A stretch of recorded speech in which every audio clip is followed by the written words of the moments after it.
তারেক রহমানের নানান রকম প্রতিশ্রুতিতে মানুষের মধ্যে যে হাস্যরসের খোরাক তৈরি করেছে, শুধু কিন্তু তাই নয়, অনেক সংসারেও এর আঁচড় পড়েছে। অর্থাৎ তারেক রহমানের নির্বাচনী প্রচারণায় মানুষের সংসারে দাগ কেটেছে, আঁচড় লেগেছে। আপনাদেরকে এই বিষয়ে একটি অনুকাব্য বা অনুকৌতুক শোনাই। বউকে জামায়াতের ইশতেহার শুনেছিলাম। এক পর্যায়ে বউ বলল, জামায়াত ইশতেহার নিয়ে তুমি অনেক কথা বলছো, এখন শুনি আমার জন্য তোমার ইশতেহার কি? জামায়াত ইশতেহার দিব জাতির জন্য, নির্যাতিত নিপীড়িত মানুষের জন্য, কিন্তু আমি যে তোমার স্ত্রী, তুমি আমার জন্য কি প্রতিশ্রুতি আছে তোমার? স্ত্রী যখন এটা চিল্লাই বলছে, তখন তার স্বামী হতভম্ব হয়ে গেছে। তোকে আমি বিয়ে করছি আজ থেকে 7-8-10 বছর আগে, তুই এখন কেন ইশতেহার চাস? কয়, তোমাকে আমি বউ বানাবো। বউর মাথা খারাপ, মেজাজ খারাপ হওয়ার কথা না। আরে বেটা, আমি তো তোর বউ হয়ে আছি, তুই আমাকে এখন বউ বানাবি, এটা কোনো প্রতিশ্রুতি হইল? তোর মাথা ঠিক আছে নাকি? 2010 সালে তো আমাদের বিয়ে হয়েছে। তখন জামাই বলল, তারেক জিয়া তো অলরেডি 2003 সাল থেকে বাণিজ্যিক রাজধানী হয়ে থাকা চট্টগ্রামকে আবারও বাণিজ্যিক রাজধানী বানাবার জন্য প্রতিশ্রুতি দিয়েছে। তাহলে সেই 2003 সালে বাণিজ্যিক রাজধানী চট্টগ্রাম হয়েছে, সেই চট্টগ্রামকে আবারও যদি বলে আমি চট্টগ্রামকে বাণিজ্যিক রাজধানী বানাবো, সেটা যদি বলতে পারে, আমি যদি তোমাকে বলি তোমাকে আবারও বউ বানাবো, তাহলে কি খুব বেশি অন্যায় হয়ে যাবে? এই কথা বলার পর বউয়ের মেজাজ খারাপ হয়ে গেল। বউ বলছে, মজা করবা না, এড়িয়ে যাবা না, সিরিয়াসলি বলো আমার জন্য তোমার কি প্রতিশ্রুতি, কি ইশতেহার? তখন স্বামী বলছে, তোমার জন্য ঢাকায় একটা বাড়ি বানাবো।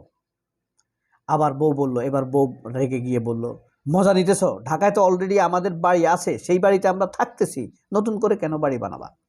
তখন স্বামী মাথা ঠান্ডা রেখে বলল, আরে কুমিল্লায় একটা ইপিজেড আছে না, সেই ইপিজেড যদি বলে তারেক রহমান যে কুমিল্লায় আমরা ইপিজেড করব,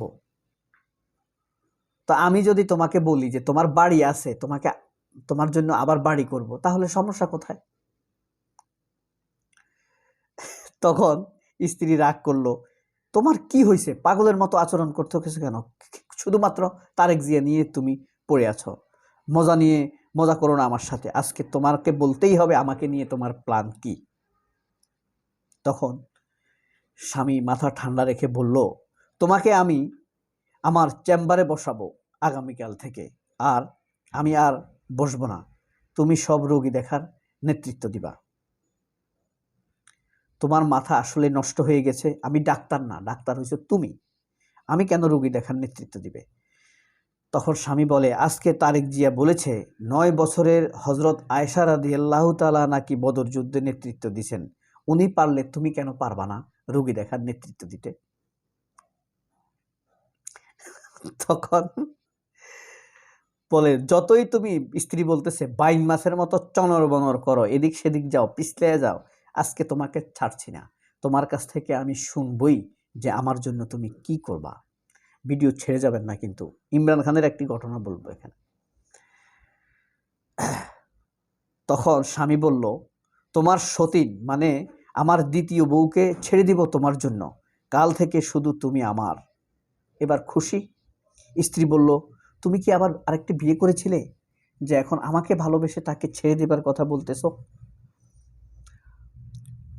যতই রাগো না কেন, তারেক জিয়া বলছে যশোরে বন্ধ চিনিকল নাকি চালু করবে, কিন্তু সেখানে তো চিনিকলই নেই, যশোরে চিনিকল নাই। তারেক জিয়া বলছে যে আমরা বন্ধ হয়ে থাকা এটাকে চালু করব। তো যেখানে আমার স্ত্রী নাই, সেই স্ত্রীকে যদি আমি তালাক দেই, তাহলে সমস্যা কি? ছাড়তে পারবো না কেন? আসলে তোমার সাথে কথা বলা বৃথা, আমার মেজাজ কিন্তু, স্ত্রী বলতেছে, চরমে উঠে যাচ্ছে, এভাবে আর সহ্য করা যায় না, তুমি আমার থেকে আলাদা হয়ে গেলা, আমার থেকে স্বাধীন হয়ে গেলা। কে বলল? স্বামী বলল। কই তোমার থেকে আলাদা হয়ে গেলাম? আমি কি বলছি আই রিভোল্ট?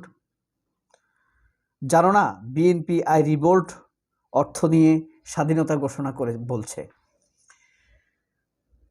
জামায়াতের আমির বলছে, কর্নেল ওলি বলছে আই রিভোল্ট। জামায়াতের আমির বলে নাই, কর্নেল ওলি বলছে যে I declare the independent of Bangladesh. Colonel ওলি বিদ্রোহের কথা বলছে, স্বাধীনতার ঘোষণা জিয়াই করছে।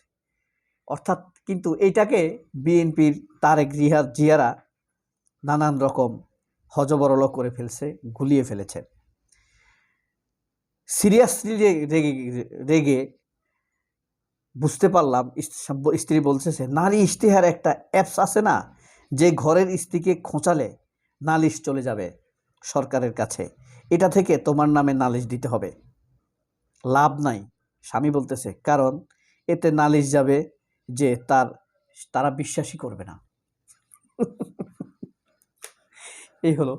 ইমরান খান যখন প্রধানমন্ত্রী হয়েছিলেন তখন ইমরান খানের জন্য এক নতুন দম্পতির বিয়ে হচ্ছিল। ওই বর ছিল ইমরান খানের খুব ভক্ত। তো সে ইমরান খানের যখন র্যালি যাচ্ছিল তার শ্বশুর বাড়ির পাশ দিয়ে, সেই র্যালিতে ইমরান খান ছিলেন, মার্চ ফর লাহোর। তখন ওই বর সেখান থেকে উঠে চলে গিয়েছেন র্যালিতে। একদিন কেটে গেল, 2 দিন কেটে গেল, বর আসছে না। তখন স্ত্রী সাংবাদিক সম্মেলন ডেকে বলেছে যে ইমরান খানই আমার সংসার ভেঙে দিয়েছে। ইমরান খানের কারণে আমার সংসার, বর চলে গেছে। আমিও ইমরান খানের ভক্ত। মেয়েটি বলল যে সে যদি আমাকে বলতো, আমরা দুইজন পাশাপাশি হাঁটতাম, র্যালিতে যেতাম, দুইজনে ইমরান খানের পক্ষে স্লোগান তুলতাম, সে কি আমাকে নিয়ে যেতে পারলো না? পরবর্তীতে যদিও সেই বর ফিরে এসেছে এবং সেই মেয়েকে বিয়ে করেছে। এই দম্পতির কথা আমি বলবো না। আমি যদি কখনো পাকিস্তান যেতে পারি, খুব সম্প্রতি যাওয়ার ইচ্ছা আছে। ফ্লাইট চালু হয়েছে না, পাকিস্তান সফর করে ওমরাতে গেলে ভালো হবে নাকি ওমরা করে আসার সময় পাকিস্তান গেলে ভালো হবে, এটা এখন সিদ্ধান্ত নিতে পারতেছি না। তবে এই দম্পতির সাথে আমার মন চায় দেখা করি, যদি সুযোগ থাকে। কি চমৎকার না ব্যাপারটা? এখন এই যে তারেক রহমান, ডাক্তার শফিক রহমান বাংলাদেশের মানুষের পরিবারে ঝগড়া বাঁধা দিচ্ছে, তার কি হবে? সবাই অনেক ভালো থাকবেন। আল্লাহ হাফেজ। আসসালামু আলাইকুম।